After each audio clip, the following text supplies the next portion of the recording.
We've made some changes to the tax letter screen just in time for Q1 2023 tax letter season.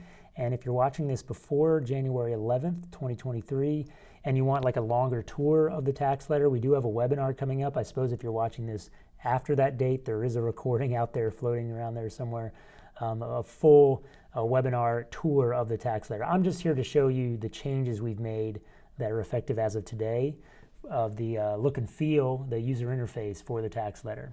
Just by way of some background, version 1, our first year of the tax letter, it was kind of purpose-built for this time of year. So people who are putting together the tax letter in Q1, they're looking backwards, looking in their CRM, and filling out all the things they did the previous year. There was a lot of clicking of buttons and check boxes and scrolling through things.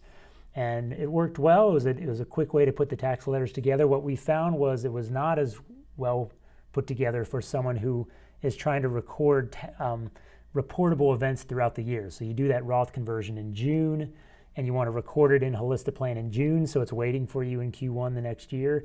That first version of tax letter wasn't well thought out for that type of profile of person. So we made a whole change. And we kind of created this like news feed sort of way of doing things. It was in the household screen. So that's probably the version of the tax letter you might be used to. But that ended up being not as well built for the people, going back to those people who are putting together the tax letter and they're entering all the data in Q1. That news feed system didn't really work for them. So we've come up with version 3. I think this is the last version we'll do. Let me show it to you real quick here. So on screen here, I'm in the household screen, and the way I get to a tax letter, let me look at a 2021 letter first. All your data will transfer over. You don't have to change anything, but you can see the setup is this side-by-side setup. So on the right-hand side is a like running real-time version of what the letter will look like. And on the left-hand side is the configuration. So if I want to add information, I can do that.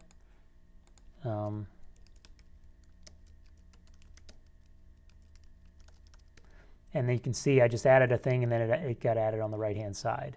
And so we've got our tax documents up top.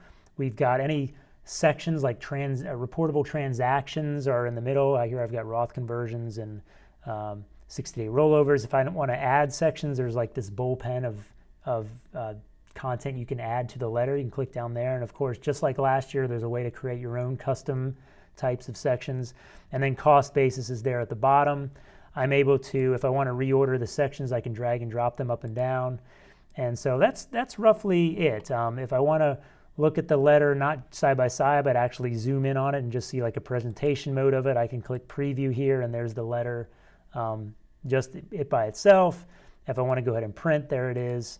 We've got these other things like the CPA client version, and then if I want to change the font up. That's basically it, right? We've gone from like the news feed version to a side-by-side version. Let's create a new letter just so you can see the process of doing it, because there are a couple little things that are brand new. So let me go back here to the household screen. I'm going to create a 2022 letter, so I'm going to click Add New Tax Letter at the bottom here. I'm going to add a 2022 letter. This is for the 2022 tax year. I'm sitting in 2023, but I'm adding one for 2022. So it's going to start out here. It's going to be blank. So one of the things that people asked for was a way to copy information forward from the previous year. So let's do that. I'm going to copy forward the tax documents from last year. Hopefully it's roughly the same this year. I can copy forward the sections from last year, which is more dangerous, right? You want to make sure that you actually did that 60-day rollover. Here I copied over last year and I've got 60-day rollovers. Did I really do those again in 2022? But it's a shortcut way of copy. If that client gives to that donor advised fund or from the donor advised fund every single year, yes, you can copy all the sections forward and then make edits as you need to. And so there you go. I made a 2022 tax letter. If I want to add a section to it, charitable giving here, there it is, charitable giving. Gave to the theater company as our local theater group. There you go. So there I added charitable giving. That's roughly it. I'd say play around with it and let us know if you find anything that doesn't seem to be working the way you would expect. But like I said, yeah, January 11th, 2023, We've got an entire webinar where my colleague Ben will be taking you through everything about the tax letter front to back. This is a feature that's available to all of our premium subscribers on HolistaPlan, so we hope you will get used to it, enjoy using the new version, and best of luck with Q1 tax letter season.